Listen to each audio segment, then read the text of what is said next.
This episode was previously released, but we think you'll enjoy listening again or hearing it for the first time. We will be back in September with all new episodes with some new guests, and some of our friends from past episodes will be back to talk to us again. We are so grateful for all of the amazing people who have joined us on the show in the past 2 years. The conversations have been educational, insightful, vulnerable, and heartwarming. We appreciate each and every one of them for agreeing to share their time and their voice with us and with you. As always, we would appreciate it if you would follow, rate, and review the podcast so more people can find us. Even better, share your favorite episode with a friend.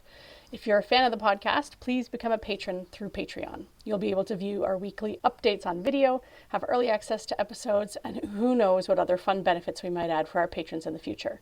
Listener support means that we can continue to make this show. If you have a business or know of a business who would like to advertise on the show, please get in touch. While Barnyard Language continues to be a labor of love, we would love to have the funds to cover our costs and expand the community.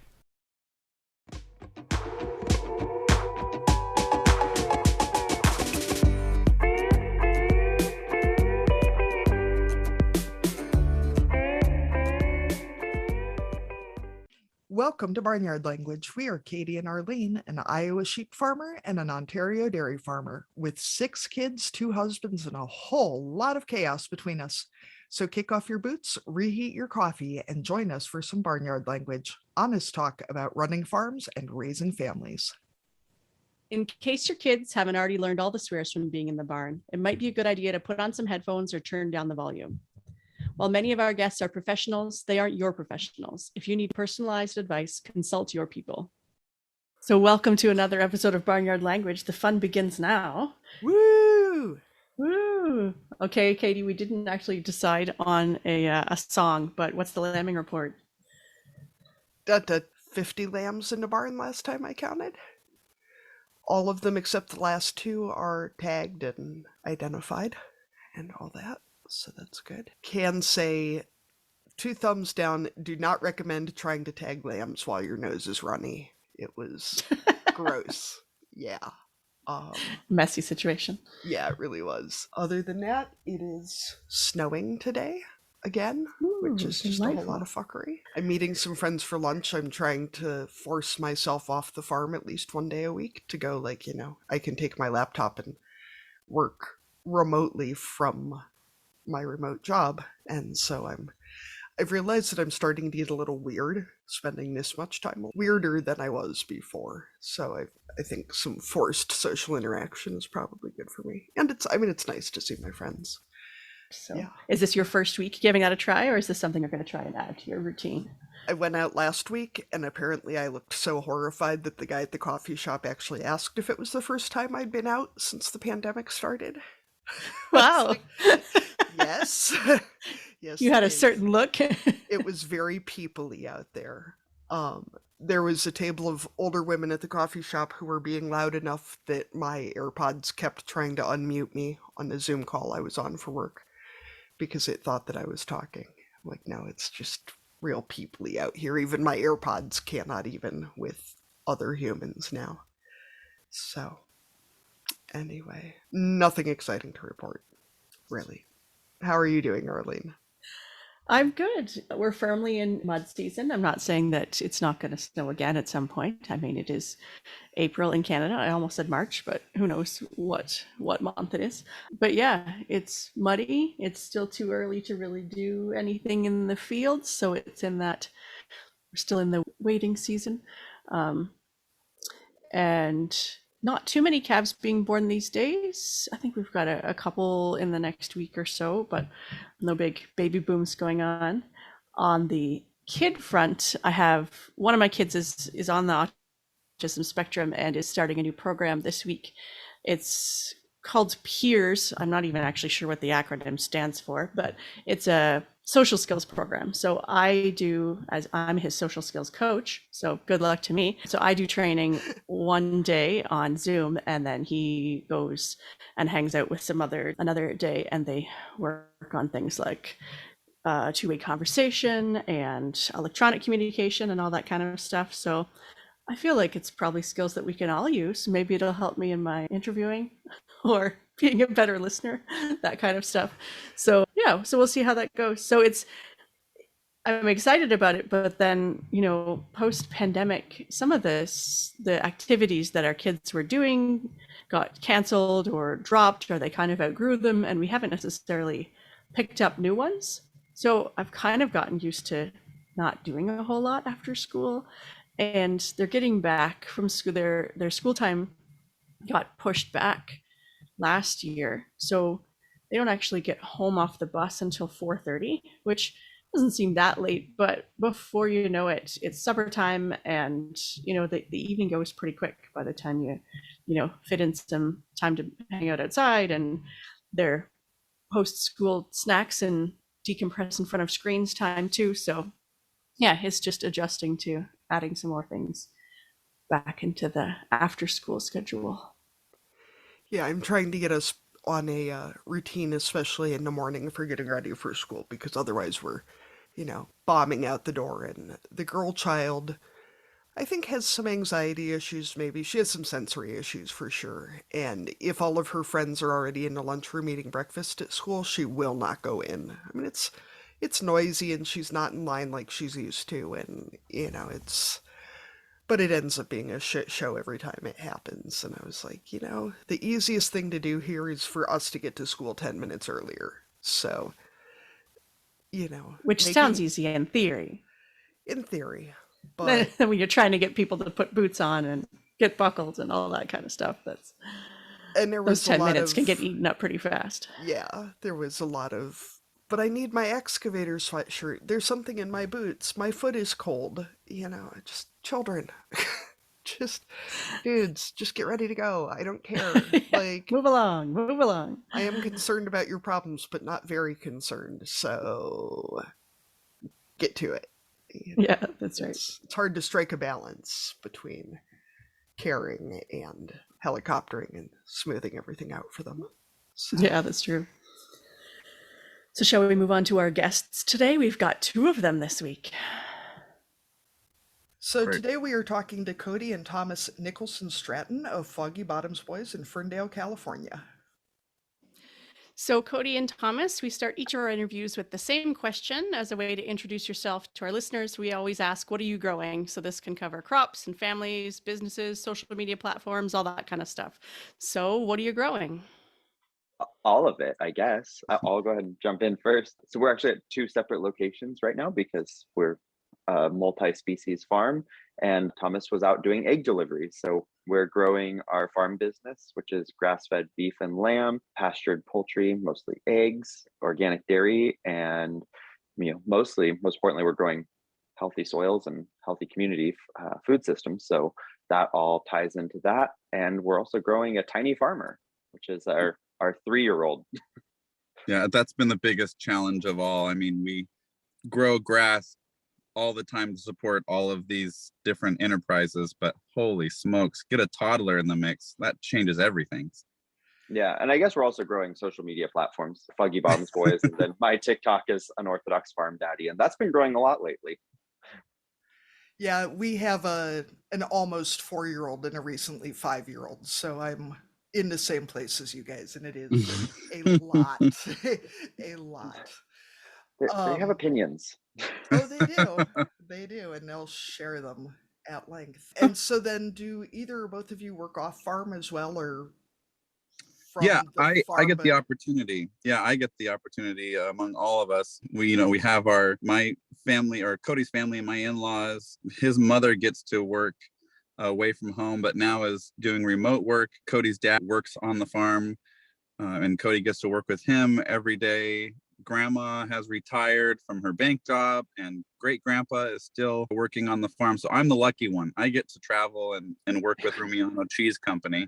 I get to do some marketing as well as working with their online and in store. Really enjoying that opportunity to get to work with our processor. That's where all of our milk is sold to off farm, is directly to the Rumiano Cheese Company. So I'm pretty lucky that way. okay, And I'm yeah, on the farm full time. it's gotten confusing now that so many folks are working remotely to say, I have an off-farm job, but it's on the farm, Yeah, but right, not on the farm, on the farm. right. So, since most of our audience is parents, I'm going to ask you our most important question first. Did you guys mean to name your business after a town in Paw Patrol? Or was that like No. something you found out about later? Because I was watching Paw Patrol with the boy child the other day and caught that and was like, Yeah. I wonder Yeah. if that was intentional or Isn't that that was fun? No, Foggy Bottoms is actually pretty popular. I mean, there's a DC Metro station that's the Foggy Bottoms. You know, there's the Soggy Bottoms boys that people always ask me about, and I give them the, oh brother, where art thou line. But no, that was not intentional. So we can just say that Paw Patrol took it from us because it was so popular. They probably owe us royalties, I would They think. do. There are some Probably. royalties earned. Yeah. Yeah, no, the region of California we're in, this valley is known as the Foggy Bottoms because it's a valley bottom and it's also always foggy. And our Jersey herd is registered as Foggy Bottoms jerseys. And the first year Thomas and I moved back, we were attending the fair showing cows, and all the other dairymen started referring to us as the Foggy Bottoms boys. So we just ran with it and have stuck with it since then. You're bringing up a point there, Cody. Maybe we owe other people royalties. Oh, I hope not. Don't I want to admit make that. money. No. So how did you guys meet? And are one or both of you from farming backgrounds, or where did the agriculture end up coming into your lives? Well, luckily, Cody was going to school at Eastern Oregon University with OSU as the program for rangeland and rangeland scientists, and I was in Union, Oregon, my senior year of high school, his freshman year of college there in La Grande, and we met at a Starbucks. That's kind of where it all started. And I friend. stalked him on MySpace. Yeah. And because that was that long ago. And then it transferred into Facebook, and my polo coach and his mom were good friends, and they were always trying to get us to date. And when you're in a rural town, it's that oh yeah, another gay person, you automatically think we should date. That's not the case. It turns out they were right, but it took us quite a while to figure that out. So yeah, we were slow to that role. How frustrating did you find it that they were right? Oh, not at all. Not at all. Good. Oh, I'd say a little bit frustrating. No.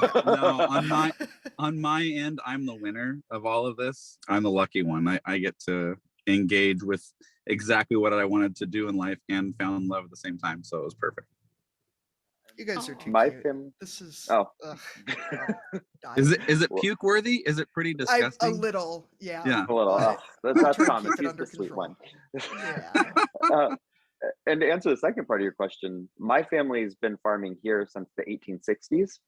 So we actually still farm the original homestead out on an island in the middle of the river, out the mouth of the river. That's where our sheep are grazing right now. And so we've predominantly been a dairy family all that time. I'm sixth generation. And now we've diversified into a whole bunch of other species as well as agritourism. So was the farmstead in the middle of the river when they started farming it, or is the river a newer addition?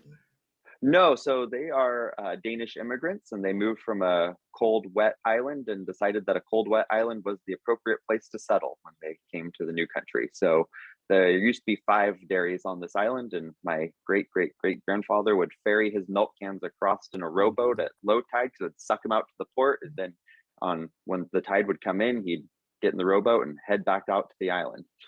So it's supposed to be a bigger island than I was imagining. Although it's about 500 acres.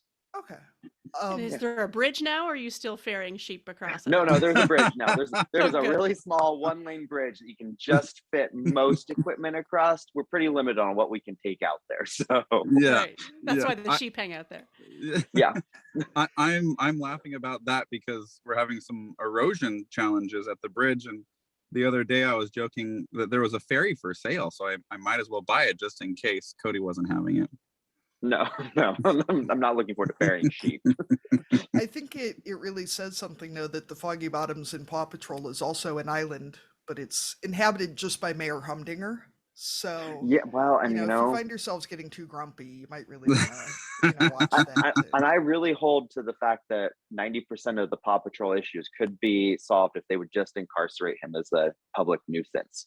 But really then we wouldn't have all the entertainment. So he has such a fabulous dress sense, but maybe you really He- need to just name a ram Mayor Humdinger and Mhm. chuck I him might. out there and go for it. Just lead Yeah. into the whole thing.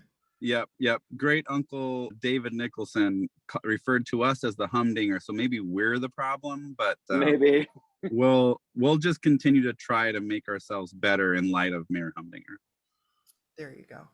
So how have you decided what enterprises to focus on? And Cody, your Instagram is cracking me up because your sheep's ears are so... Oh, the we raise Chevyettes. Katahdins, our ears go out Down. and their ears just Yes. go... Well, it's ridiculous. They're like little jackrabbits, and we only have 2 of them. There's 120 ewes, and there's only 2 Chevyettes, and 90% of the sheep issues relate to those 2 sheep. And they're a recent addition. They're pretty, they're like little pinballs. They just bounce all over the field, but they are very cute. So I'm always like, well, we got to keep them. But yeah, they're crazy. What are the rest of your sheep then? So the majority of our flock are Rommeldales, which are an American breed. They're a fine wool, similar to a Merino, about 20 micron. And then we also raise horn Dorsets, which we use for sock yarn. So we do both fiber and meat. We sell grass-fed lamb direct to consumer. And then we have our wool spun into yarn and woven into blankets. And Thomas makes a lot of dryer balls out of fleeces too that we sell. And then we do beef cattle. We finish steers. We have a cow-calf herd. That's more my dad's passion, is the beef cattle, but Foggy Bombs Boys markets grass-fed beef, and we also have the dairy. And Tom has 1,500 chickens laying eggs right now. Yeah, I'm the chicken guy. Both of my grandparents did dairying on both sides of my mother's and my father's side. So I had a generation and a half removed from either side of participation in that world. So we did sheep, some beef as far as helping others manage them, and then chickens. So when I moved to California, I had 12, a menagerie of laying and non-laying birds that I brought down on my trailer. And I never wanted to stop. So I just figured we could keep growing. He wanted a small egg business, is what he told me at first. My dad's has always sworn that there would never be pigs or poultry, so he's lost out on the poultry aspect. There are now lots of chickens, and the small egg business is not so small anymore. And we're occasionally angling for that pig situation, but I don't think he's going to cave on that one. So we're pretty lucky though. We've developed a great relationship with fellow farmers, and as we're raising Silas, we've convinced one of our other neighbors to practice regenerative agriculture.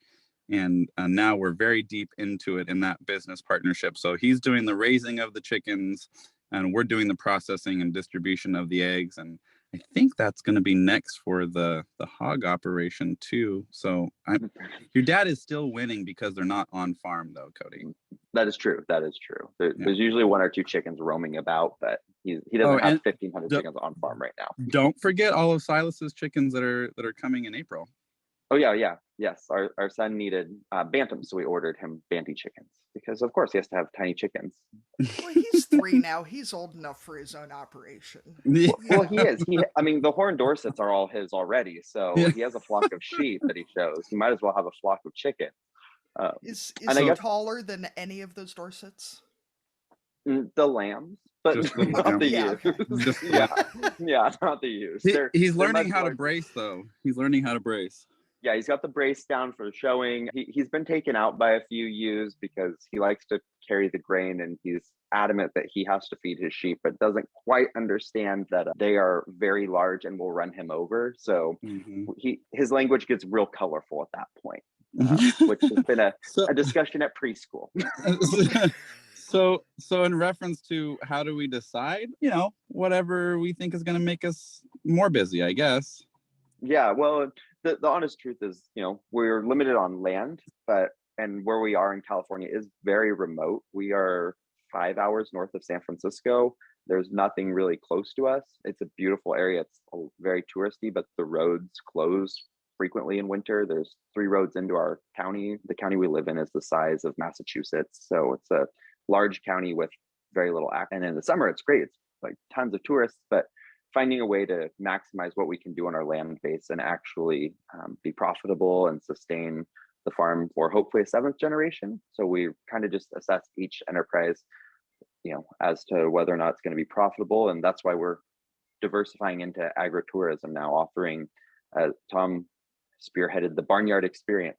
So people come and they tour the farm and have dinner or brunch here, and we cook with them and teach them how to grill steaks. And this year we're moving into offering educational opportunities on the farm as well. And that kind of came from me wanting to make sure that we did the best that we could to connect people with agriculture. A lot of my life's work has just been revolving around nonprofits and volunteerism to connect young people and folks that have never had the opportunity to engage with agriculture, as we are now less than 1% of the population that's getting their livelihood directly from the production of ag. And so there's a large disconnect that we need to focus on providing an education of what that means and how the food system actually works. Otherwise, narratives that are opposing animal agriculture come from an understanding that is unknown, and it's the fear factor. So the closer that we can get people to their food and giving them the opportunity to engage with it is the important part for me. And it is a venture and an adventure to actually engage with folks on the farm so that we help close that gap as best that we can. Well, and I think it's such a good reminder that it feels like as farmers, we feel so us versus them about a lot of consumers. And I think most of those folks aren't out to get us. They see what they see. And if they're not seeing what we're putting out there, they're seeing what somebody else is putting out there. So, we really have to start stepping up and putting some content out there that is more realistic and more positive towards animal ag. And I think you guys really need to be looking into some sort of an exercise program for customers, where you could give them a scoop of grain, let them run, maybe row some sheep across the river. Yeah. Thistle chopping parties, because our farms are certified organic. So manual removal is kind of the option. So we have, we put it out and we host parties, and then you can have burgers afterwards with us, but you also get to come chop thistles for 2 hours. I'm really glad you made mention of the exercise program, though. Now I know exactly. See, I went to marketing school. That's what I went to school for after Cody and I first met. And Johnson & Wales University has helped me understand, how do we pivot this into a positive? Now it's exercise. Okay. Yeah. I'm gonna start selling it. That's right. Yeah. That's right. Crop fit. We're gonna start selling thistling or hoeing thistles as an exercise program. Dang, thank you so much. That's a win right there. You're welcome. I feel like you really need to look into the crop tops for exercise. Yes. That would really be oh man. Yeah, you're welcome. You're welcome. Branded crop tops. So there you go. Now I owe you even 10 times more. See, there you go. Yeah, we used to joke at a farm I worked on that we were going to start letting people come out and stack bales for exercise. And we were going to charge them like $70 an hour to come out and move bales back and forth. Like, there you go. That would be wonderful. So that's a daily need. I feel bad because Arlene's not even going to get a word in edgewise. Speaking of lively personalities, speaking of hay and marketing and that, I bought a T-shirt from you guys. The Foggy Bottoms Boys Hay Crew. Is that what it says on the front? Yeah, the Get Bucked. I did not look closely enough at the graphic of the gentleman on the front of that shirt before I purchased it, and my Midwestern sensibilities were quite shocked. He's an excellent advertisement for the quality of exercise that one would get from stacking that much hay. Let's just put it that way. There we go. The model is a college wrestler, so that was why. For our listeners, he's also shirtless and wearing chaps, but he does seem to have pants on as well, which I was pleased by, because I got a little concerned as to. Oh no, we would never do. We are scantily clad. If that rings a bell, we're just on the edge of what's going to shock and awe. We hold our values at a very high standard. In our mostly Thomas intervenes and doesn't let me go off the rails. So and it seems like it would be itchy to stack hay pantsless. Like, I just feel it's very uncomfortable. Yeah. But Yeah. shirtless, that is a real thing. That literally came from the activity as it was progressing this summer. Oh wow, this would be a funny shirt. Well, I do wear it a lot, but I try not to wear it where my lovely but conservative boss might see it on a Zoom call because it seems a little Oh, very. But you do wear it in the unprofessional. grocery Makes store, sense. right? Oh yeah, I It does do. go. Yeah, I Okay, do. good.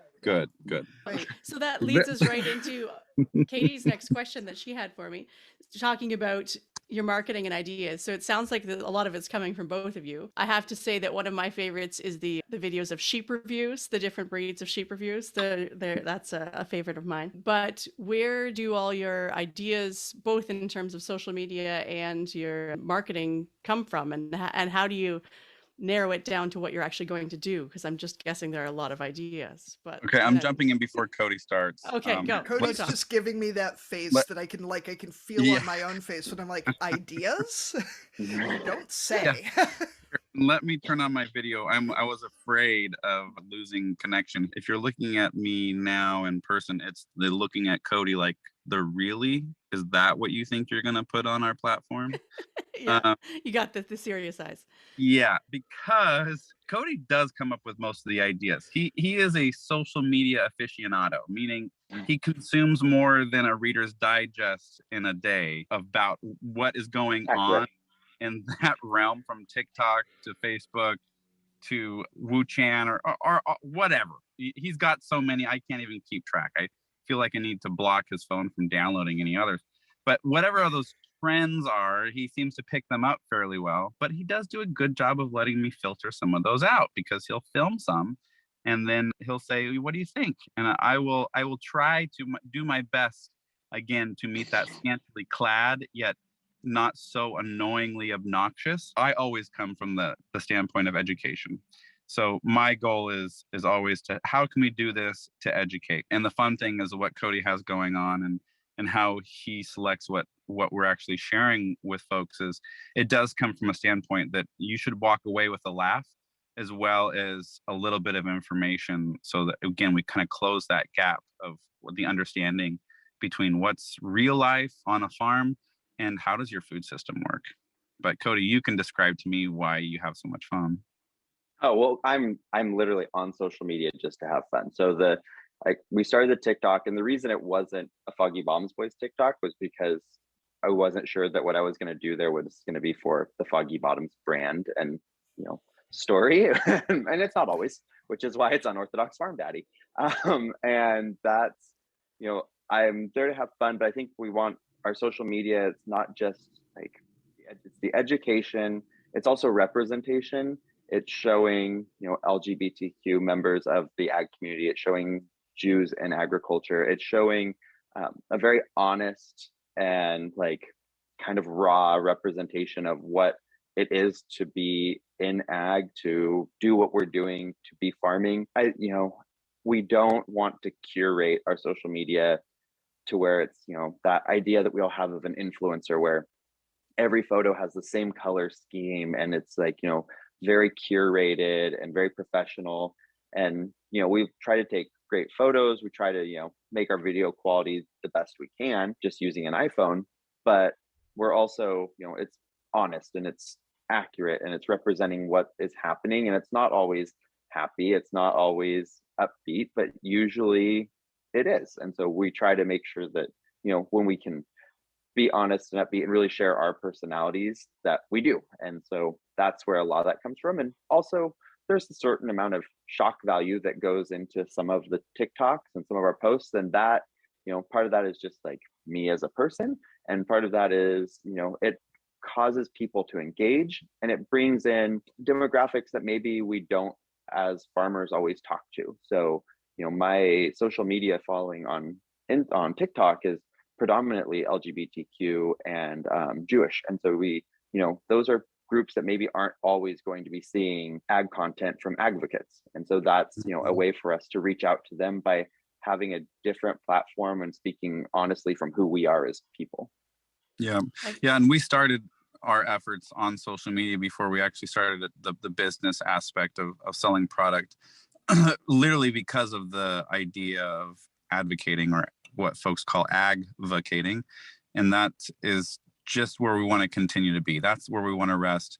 Certainly we'll share about our updating deliveries or product offerings and places that you can get the Foggy Bottoms Boys eggs. But how we make those decisions is what's happening on the daily that we want to share with people. People from all walks of life that we deliver to. Even the merchandiser here at Wild Berries today was talking about engaging with us online for social media content for marketing, and that's a great way to utilize marketing for a business aspect. But again, whatever we do with that, the ideas that come from that is about the educational process.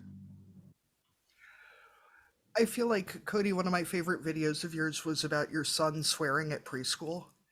Oh Because my I feel like gosh. it speaks so much to where we are with this show that I see so much parenting content that's so like, my children are perfect angels at all times. And I'm like, are you delusional or are you drugging Oh them? no. Because And that's, like, I don't I connect go with on those people. TikTok. There's nothing there for me, you know? No, and that's the thing. I feel like I see all these like influencers and everything with their parenthood is like it's so perfect. Their kid is always clean. Their kid is always well behaved. And I was like, Their that kid is is not always my. dressed. Yeah, I'm like, my toddler showed up out in the milk barn in a t-shirt, boots, and a diaper with a stick in his hand. Like, where is he supposed to be and dressed in all white and perfectly clean and presentable all day? That's not how this works on our life. So I'm there. I don't relate to those, and so I think if we can just share like the honest representation, like, yeah, I had to talk to the teacher yesterday because he was using the words that he heard in the barn in the classroom, and that's a problem. Yeah. Yeah. So how many years have you guys been in business? I realized that I didn't like put any serious business questions in here since I was so distracted with Paw Patrol and No. Oh, we moved back to the TikTok. farm in 2014, I believe. And so that was, and in 2015 is when Foggy Bottoms Boys, I think, really started. But that was a pretty, like, it was a soft launch. For several years, it was, a small flock of sheep. We were raising 20 sheep. We really didn't start the grass-fed beef or lamb until the start of COVID. That was when we really, we had planned it. It was just fortuitous. We had butchered a steer. We were going to start direct marketing.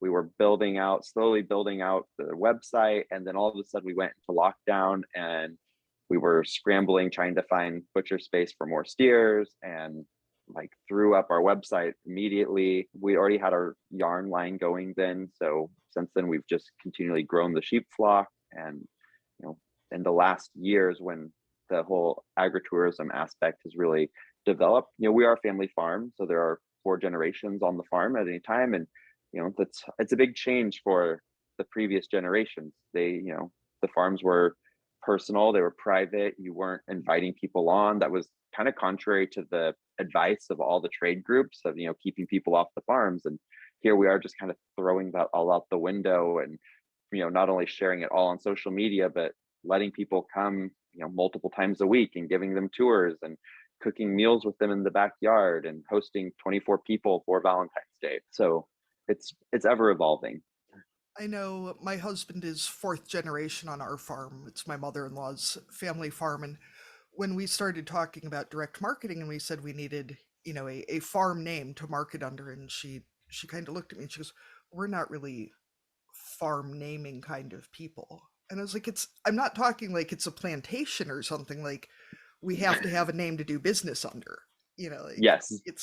and the whole concept of like going on Facebook to sell stuff was just mind blowing. So it is just such a different approach to things. Or like when people are showing up to pick up meat, even though you might not be doing the transaction, you need to walk up to them and be nice. You need to go up to them and talk to them and, welcome them to the farm and ask them how they're doing, because I understand like those aren't your social interactions, aren't your favorite part, but they're supporting our farm, our business. This is their experience. So you have to like go out of your way now, get off the tractor. So it's just been it's a real change in paradigms and thought processes.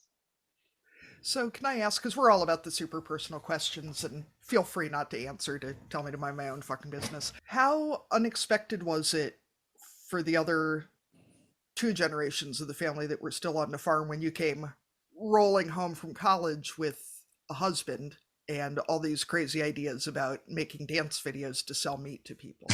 So he just turned his... There were some real challenges early on to that.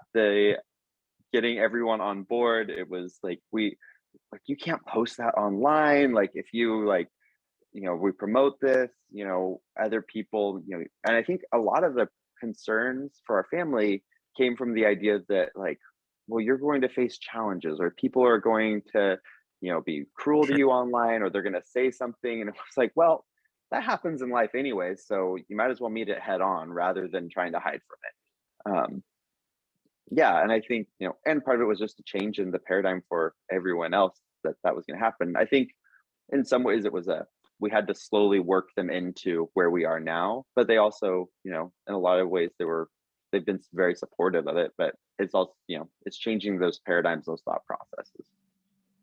And I think for me, being from the outside, I drove in with my 1992 Ford Explorer and I sawed off, broken down 1982 Aloha trailer that has turned into a flatbed. And when I literally came into the barnyard the first time, it just looked like a show dairy, right? Something out of a beautiful picturesque image of what your food and where your food should come from. So for me, it was just about how do we slowly engage both the family as well as the community to talk about how we move forward with the concept of being more open and transparent. Everyone that I know wants to know where their food comes from, and those that don't know that they want to know where their food comes from, they do. They're just not sure of exactly how to ask the right questions or what that means. And so it was literally just slow, organic growth that's become our motto, because as it's the family challenges or the challenges politically or otherwise that come with the diversification of our operations, the slow part of that is just being patient. And our family now understands in a way that we're more than just a connection to the LGBTQ community. We're a connection to food systems across the world that people are asking for. And so they now understand that. And if it takes a little bit of Cody with his shirt off or a fun t-shirt now and then, that it's well worth the engagement. Plus, my dad now finds it highly entertaining when he's a local fire chief, and people will come up to him at their fire department meetings and be like, "Oh my God, did you see what your son did today?" He's like, "I don't even want to know." I'm sure whatever it was is probably not appropriate for this meeting, so I don't need to know. And Thomas, I feel like that's so interesting too, because I know, when we have customers out to the farm, they want it to be a certain amount of rough and tumble, so it feels authentic, but not too much, Sure. They want there to be straw, but not actual manure, because that's too right. much. Right. And it all depends on who you're talking to. I found that there is several different sects of generation. You can call it X, Y, Z, millennial or otherwise, or the boomers, that they want to state, oh, my family used to, or I went to Aunt Bertie's ranch on the summers, and whatever that is, right? Those conversation starters or places to cross paths and have conversation, we're actually losing those to where people don't even have those ways to communicate. So it is getting harder and harder to have those real conversations about where do we take our animals to be harvested, and what does that mean? And that's hard for me when we're dispatching chickens, but then get turned into broilers, or not broilers necessarily, but spent hens get turned into stew birds. Those are hard conversations, because no one wants to take life, but the reality of that is that life is the most endless energy machine, right? That perpetual motion, that's what the spirit of life is, and we are participating in that, and that's what we're here to be stewards of. And when you talk about, the fact that there's 1 or 2% of us left who are feeding the rest of the world, and I mean, statistically, that means that most people are multiple generations now away from the farm, like you said, where, you know, our fathers and grandparents, even if they weren't farming, their cousin was, their aunt or uncle, they spent summer on the farm, all those types of things, where, you know, even our kids going to rural schools are the only farmers, or there's maybe, Mm-hmm. you know, two families, I think, maybe go to our school that have farm kids, and there isn't that connection. And people, Yep. if you don't know a farmer and you, like you said, don't engage with them in any other way, then you lose those connections and that understanding of how this all works. That's right. That's right. Well, and I think from a social perspective, it's so good to reach out on multiple levels, because I know, like, finding your social media, you know, for me, and seeing someone's, I guess, that I felt like I could connect with on a level besides agriculture, that was really nice. Because I mean, to just talk to someone who raises cows, I mean, we talk about cows and I'm like, cool, we have nothing else to say, you know, like, oh, great, you know. So And I just, think that gives like a level of not only authenticity, but you being trusted by the people you're talking to. If they're coming to you, so, you know, we have many conversations with people who might go to our shul, and they're, you know, they're not farmers, they're lawyers, they're attorneys, you know, they're doctors, but they might ask a question about agriculture, or they'll email us a question because they've seen an article about cows, and we become that point of context that's trustworthy to them. And, you know, before, if they didn't know us, then they were just going to take whatever they saw online at face value. They're not going to back it up. They're not going to go to, you know, Google Scholar and do the search to look for peer-reviewed articles on it. But we give them someone that's, you know, within their in group that they can talk to, and that then they have a better understanding. And it just makes you a little more of a trusted source. well, and I think too, so much of what folks see in the news is a very black and white part of a very gray area. And so what they're reading isn't necessarily fake, it's just not all of it. No, And so it, being it able lacks to, context. yes, to be able to give the nuance to that conversation about what's actually happening. Yeah. And I have to say, your packaging and your marketing is on point, because, you know, I got my Get Bucked t-shirt, and it was, you know, in a little egg carton with a little rainbow sticker, and it was just like, I saved it to show my husband when he got home. I was like, look at this package. And, you know, Yeah, well, that's I'm sure he was silently impressed. that's all part of us being like very real and authentic to our values. Mhm. You know, recycling is a huge thing in my life. Reduce, reuse, recycle. Cody still calls me the hippie that was, meaning that I'm very much modernized. I enjoy my But he was iPhone. so hippie when we started dating. The idea that the values can still carry through and all that I participate in is how do we amplify that? Those egg cartons are a savior for packaging costs, right? Like, I don't have to pay anything for that package. I've already paid for it. But then it's also part of the story. How do we reduce, reuse, recycle? How do we store more carbon? How do we use less and get more? Yes, very, very much part of our value structure. So it makes it easy for us to participate that way. Well, and it's obviously recognizable, because I don't remember what any Amazon package I've ever gotten looks like. But, you know, I got a Right. t-shirt from you guys how many months ago, and I'm still like, the little egg carton. I had some other question, but it's gone now. So whatever. So how did your kiddo come into your lives? I know I talked to Cody a little bit about this, because I try not to, even I have some limits about how pushy I'll be with questions without warning. So feel free to answer that however you guys are comfortable Well, with. my start to that is, you know, I wasn't quite sure if I wanted a quote unquote sticky in my life, which is for years where I placed children.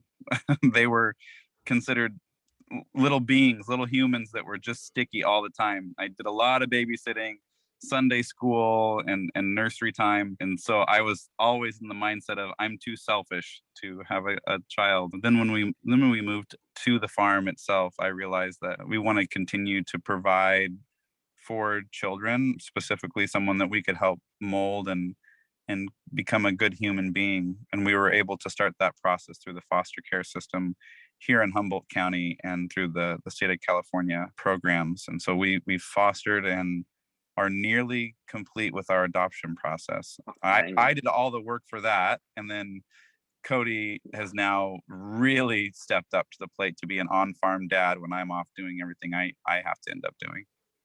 Yeah, Tom took over the paperwork. I always knew I wanted children. That was something that I always knew, and so I just kind of assumed that I could, get Tom on board eventually. And I also knew, there's so many options for LGBTQ families, and I knew that I wanted to adopt, and I wanted to adopt from the foster care system. There's a lot of children that need homes. There's a lot of children in foster care that need a safe space. They need someone to be supportive to them. And so that just seemed like the best opportunity for us. And that we became foster parents. We waited, God, was it 8 months, Tom, before we got a single phone call?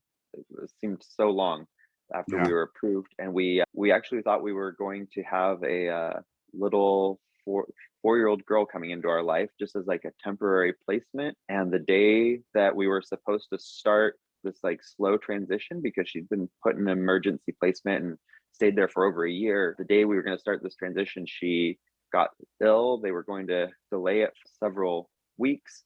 And that was the day that our son was born. And he had siblings that had already been adopted by family friends, and they were unable to provide a home for another child. And so they asked if we would step in. That way the kids could all grow up knowing each other. So we went from being fully set up, stocked, ready for this 4-year-old girl to a premature little boy in a matter of about an hour. And I will say it was sheer panic. I remember I started calling friends, and I called one friend. I was like, I don't know what to do.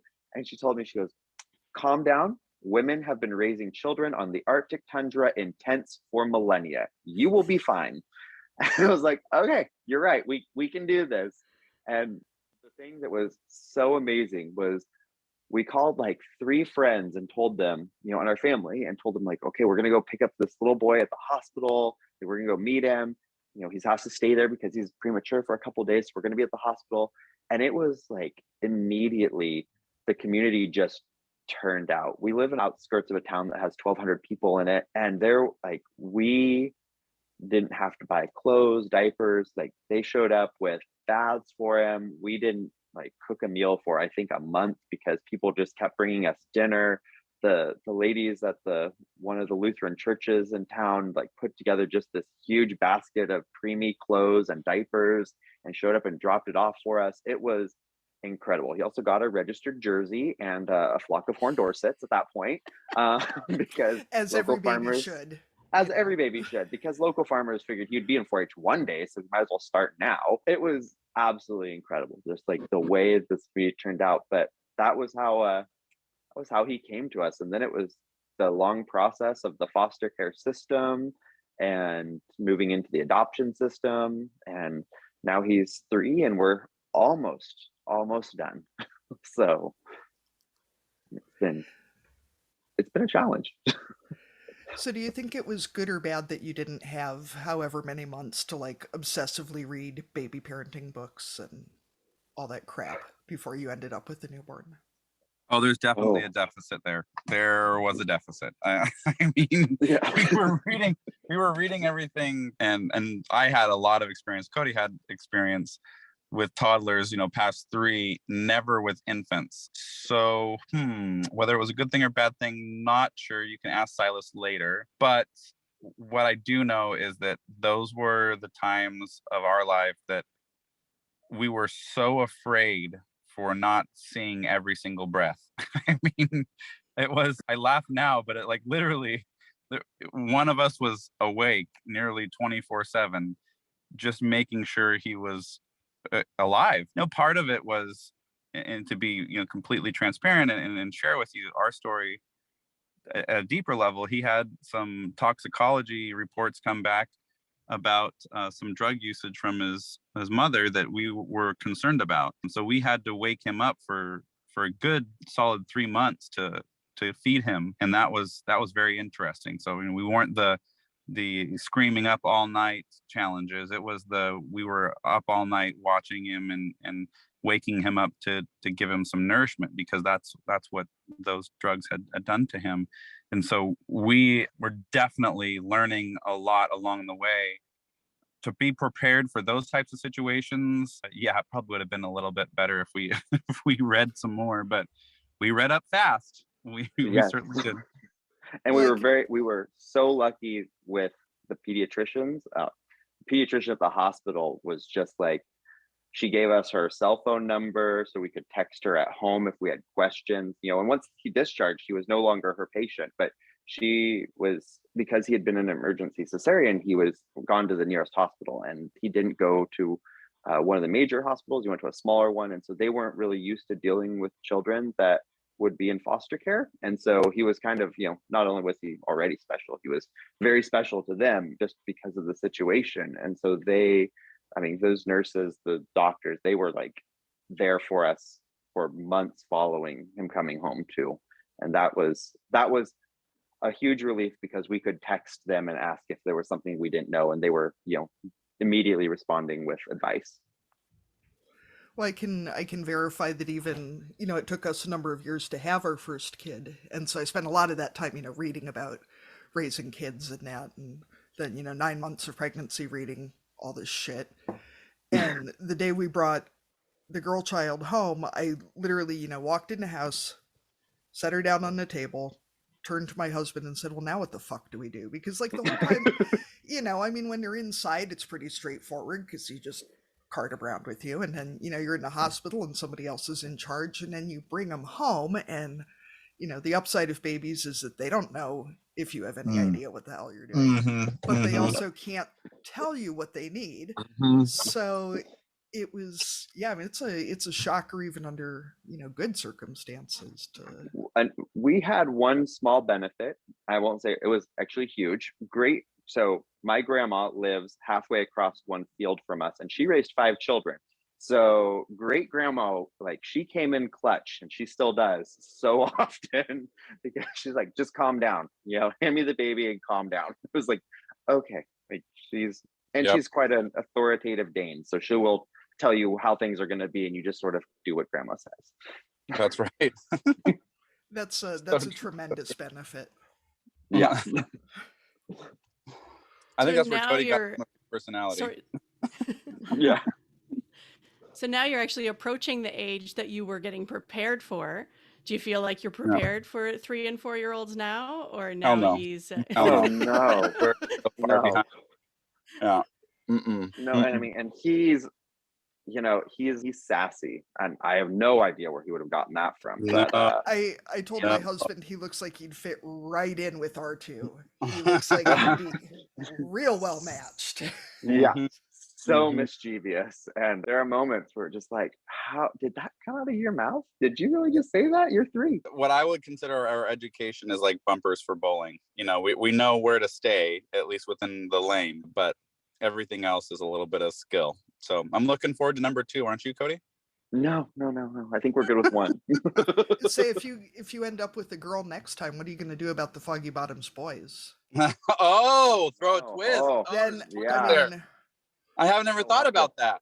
No. Uh-oh. Well, I think we're gonna have to stop it. We'll have to stop at 1, because we can't change the business name now. That's the only choice. So with all the people in the farm life and the family life and the social media and business and all the things that comes with farming, how do you keep everything under control? How does scheduling look? How does this actually work on the ground on a day-to-day basis? It's what it is. Pure chaos. It's day to day. It is day to One day. day at a time. That's right. We have anything from fire department training to the Klamath Bull Sale to the fancy food show in Las Vegas, that we put things on the calendar to say, okay, this is how we're going to structure our week, our month, our year around. Cody's already geared up for the Black Sheep gathering up in Oregon, so we're in June. everything, plantings and everything around those major activities, as I would, assume any family do. But the idea is that every day we wake up with a challenge that was created from the day before. So there's the things that we have to do. There's the things that are going to continue to change, and a resilient system we are a part of, and a living system we participate in. But it's just about addressing those things as they come up with those long-term goals in mind of, what is it that we're actually trying to accomplish, and how can today we address those needs? I think was it last night? No, it was 2 nights ago that we were going to a dance, the Cattleman's Dinner, and there was a dance to it. All I told Cody was that I need one dance. I know it's not going to start until 8 o'clock, and that's your bedtime, but I need one dance before we leave. And so it's addressing things like that, right? That this is our goal for the future, which is big. Our goal is to work regeneratively with agriculture and many other agriculturalists here on the North Coast of California and beyond, to support that living, breathing ecosystem that can address things like climate change by the activities that we do on the daily. But the other part of that is just making sure that we kind of live a life. And that's our long-term goal, is making sure that we can actually live a healthy, productive life, that Cody doesn't get tired of me every day. And we've, in the last year, we've implemented family meetings, which is probably something we should have done much sooner. But every week we sit down with my parents and grandparents, and sometimes aunts and uncles join in, and we discuss what is happening, what's going on, what are our goals, what needs to be accomplished, the farm financials, and then we kind of distribute the workload, make sure everyone's got their task. And then also for us, it's relying on family, particularly great grandma and grandpa, as well as my parents, when it comes to, toddler care. Right now he's getting out of school at noon. And so great grandpa is picking him up, which will be super exciting for him to, get picked up by great papa today. But that's, we kind of make sure everyone knows what's going on, and we are able to set up those timelines for everyone to follow. Yeah, I do have to say that, looking at how much more year-round your season is too, I've said some really mean things about you guys in my head about, seeing your pictures with the grass in, January. Yeah. I live in Northeast Iowa. Like, it's just shitty out here. Like, Arlene's Canadian, Your frost line is a whole meter deep. Yeah, I get it. Yeah. I get it. Yeah. It's fully white out there. The sun is shining, but it's just white. Yeah. We're moving rapidly into mud season. So, yeah. Well, so we should be in mud season, but we're actually in the midst of a pretty significant drought that everyone said had ended. And then turns out it was just like a slight respite that we got for a few months. And now, we had our first rain event in like a month last night, and it was a 1/4 of an inch of rain. And normally we're in a part of California that gets 60 inches of rain a year, and we're just nowhere near that. So it's been nice from a farming standpoint. I'm lambing on pasture right now. Some ewes we bought, and I don't have a care in the world. Like, they're just dropping lambs you out at there. All. No, we're about to start lambing next week in 30 degrees and shit. Yeah, jugging them, and it's terrible. But we're just like dropping lambs out on the field, and they're fine. But normally we would, we still are able to pasture lamb in winter, but it's pouring ass rain, and we're, breeding sheep that are able to deal with being rained on. And our cows, we don't have a pack barn for our dairy cows. So they're, they are staying out on pasture in the rain, and we have to select for that. So this year's winter has been nice, and that, things are happening. It's easy, but our summer is looking quite terrible, not only from just a feed standpoint, because a lot of our land is dry land, and we're not going to have the water storage that we need, but also the fire season here in California is probably going to be pretty intense. Yesterday it was 67, which was 60% humidity, and that should not be happening in February. And and they've already had several grass fires, just small ones in the county in February. And, 3 years ago we had days where the sun never rose because we had so much smoke that it was like waking up in Dawn of the Dead. There was like a little red orb that you could sort of see in the sky, and the chickens never came out of their coops because it was so smoky, and it looked like it was raining, but it was just ash falling. So we're preparing for that reality again this year, and it's gonna be more challenging because now we have a toddler that's gonna want to be outside, and you can't go outside when it's like that. And we had to change a lot of our farm management. We don't breed sheep at the same time of year anymore because we discovered when that happened in breeding season that we really had very low fertility rates. So we've had to change how we lamb and how we operate just because of wildfire. That's so shocking to me that, it seems like everybody from different areas, whatever weird, stupid, horrible event they get is so horrifying to everybody else. And I'm like, we get tornadoes here and people are horrified by that. I'm Which like, at least they terrify just me. like, they're Same. horrible, don't get me wrong, but like they stop, they go through and then it's done. There's none of this like weeks on end of shit catching on fire. Like, Yeah, no, that's pretty. I mean, it's pretty like, we live in a part of the state that doesn't generally burn. We just get a lot of the smoke, but now we're so dry that we have to change our grazing plans to around the reality that we need areas where we can move sheep in case of a wildfire, that they would be able to stay and hopefully be fine. If we can't haul 120 ewes out, or the beef cattle can't, you can't load up 60 cow calf pair and move them. We need a place that they can be put that's hopefully fuel free of fuel load, so that way they can ride it out. It's a very different change in paradigm for us here. But the idea of a tornado just terrifies me. I'd rather the ground be shaking than get sucked up in the sky. I'm much more acquired to the taste of some things falling off the wall at me versus everything flying off, including myself. I think though, that pasture in the middle of the river is looking better and better with the wildfires. That's that right. seems like a pretty that thing is solid great. option for, for that Yeah. It's a one. wonderful place.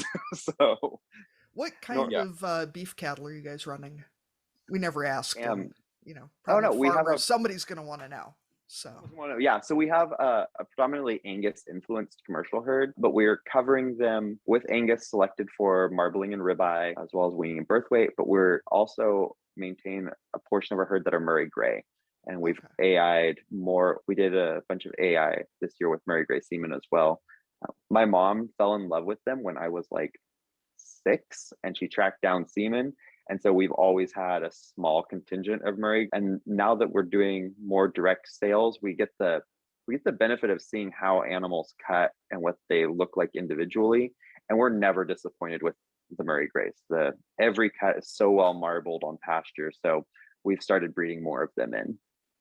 Well, I know too, we raise beef Normandies, and it seems like for direct marketing, having an animal that looks different, just on the hoof really helps matters, because they look cool, and that really does, and it makes it a little more personal, I feel like, for the consumer.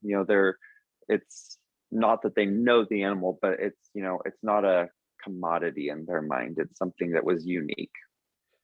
Yeah, I know we talked about, we'd seen some wool farms that do like, you can adopt a lamb or whatever, but we realized pretty fast that probably wouldn't go over super well if we're going to kill it.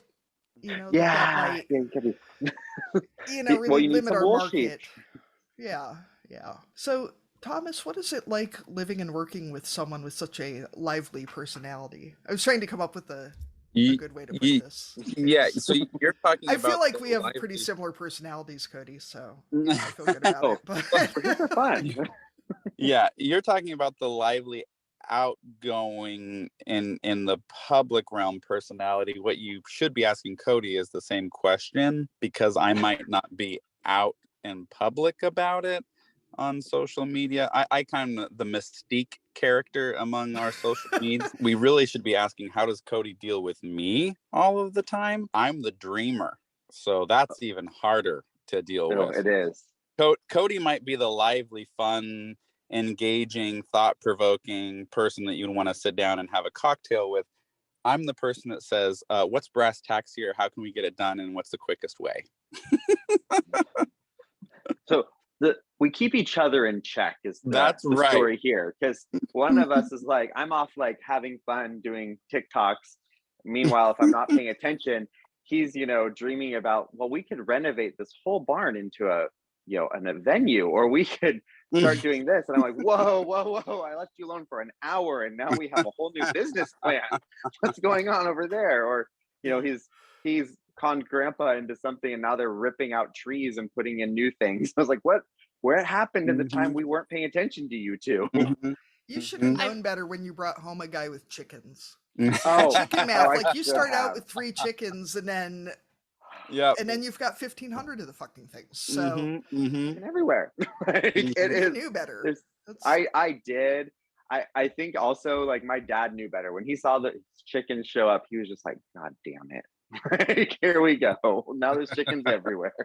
I feel like even all these animals that are hypothetically the little farmers, that's a way of everybody kind of being like, well, they're his, so. That is 100% how this Horn Dorset situation went. He was given these Horn Dorset ewes, and then I was like, once I got the registration papers, I was like, oh, they've got some like really well-known flocks behind them, and they're pretty nice ewes. So then I immediately told him, I was like, well, I have to buy a really good ram for him. So I found one in Pennsylvania, and he's being shipped across country next week. He's just like, wait, what? You're building a legacy here. That's right. That's right. We've had to really make this flock. And the reality of the lively personality, I think it's really fun actually to engage with my partner in business, my husband and best friend, because we literally know when to give each other time and space, and sometimes we're forced to give each other space so that it causes that longing. So it's a fun balance. It really is, especially when people recognize him when he's out and about, and I'm the one that's out and about 90% of the time, so I get to kind of go incognito. You guys are disgustingly cute. I'm done.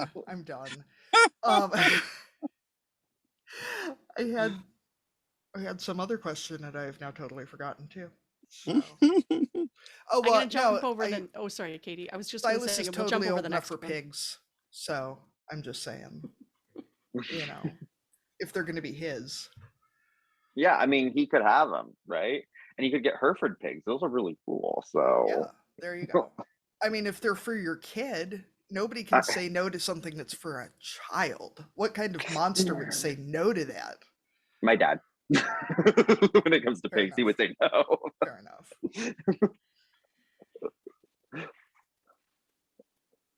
All right, I'm going to go ahead down to our county fair question. So if you've listened to the podcast before, we asked this one to each of our guests. So Cody, I'll ask you first. If you could dominate a category at the county fair, what would it be? Okay. Real or made up? So I will say that I have dominated the adult round robin at our county fair, which is not super serious because, you show it's a fundraiser for the youth. Kids pay for you to get in, and either you do it or you have to buy your way out of it. There's usually a large amount of alcohol that goes into the adults before they start showing pigs or sheep and beef and dairy cattle. So it's more fun, but I did dominate that. And I will say that I did a great job showing that pig, and I am not a pig show person. So that was cool. I did also, we show sheep, but I usually hold my own in the yeast bread division at our county fair, because I bake a lot of challah and I can really put together some yeasty breads and dominate that part of the baked goods section. Nice. You got lots of categories. What about you, Thomas? Yeah, so I'm the community organizer of us. Competition is important to me, but I've worked with the fairgrounds for several years as the 4-H advisor or community organizer in 2 counties when I moved here, and then I went to work part-time when our son was born for the fairgrounds. So I participate in all the categories by making sure that people participate. So if there was any category, it would probably be the leadership category. So your 4-H ambassador, your regional officers for FFA. Right. Or we could give you some kind of a volunteering award or something. There you go. Okay, yeah, volunteer of the year. I'll go for that. Well, I mean, we have a very nice memorial garden at our fair that's like a memorial to parts of the ag community that are no longer there and the people that have been involved. And he did actually facilitate it being built and somehow got the county to, when they dismantled the bridge, move it to the fairgrounds. So, I mean, he is quite a good organizer when it comes Yeah. to setting up things and conning the community into doing stuff. Yes. Very persuasive, clearly. Yes. All right, we'll move into our cussing and discussing section next. So welcome to the segment. We've recently registered for an online platform called SpeakPipe, where you can leave your cussing and discussing entries for us, and then we can play them on the show. So go to www.speakpipe.com/barnyardlanguage and leave us a voice memo, or you can always send us an email at barnyardlanguage@gmail.com, and we can read it out for you. Katie, what are you cussing and discussing this week? Two things, they're both pretty quick. One, the boy child has lost his snow pants. You cannot buy snow pants this late in the winter. Nope, So, you can't. sorry, kid. Guess you're wearing the pink ones that are left over from last year. Whatever. Second thing, most of our house is hardwood floors. You know, we have a big dog and 5 cats and 2 kids and 2 adults. And we have an area rug in the living room. And, you know, I vacuum. We have a robot vacuum. I thought it was pretty clean. And then somebody sent me one of those little fur rake, carpet rake things that has like the little metal coils, and it's like a tiny curry comb, sort of. That is the most goddamn revolting thing. I'm probably going to have to throw the rug away. I literally just vacuumed. I combed maybe a 2-foot by 2-foot section of a low pile rug. It's just a flat rug, and got about a dryer ball's worth of dog hair out of it. So Now your illusion of cleanliness has been destroyed. Yeah, I was feeling really good about myself, and now I'm not. So how about you, Arlene? What have you got today? So this is not going to be timely by the time it comes out, but this is my cussing and discussing for this week. So we went to Toronto for the second time. We were supposed to be going to see Casey Musgraves in concert. It got canceled once because Ontario was in lockdown, which was fine. The concert was rescheduled. We booked accommodations for a second time. This was my daughter's 16th birthday present. So we went with my sisters and my niece and a friend. And we got a cancellation notice that the concert was canceled 3 hours before showtime. So we were dressed. We had our custom-made t-shirts. The young girls had their glitter on their faces. Everyone was looking fantastic.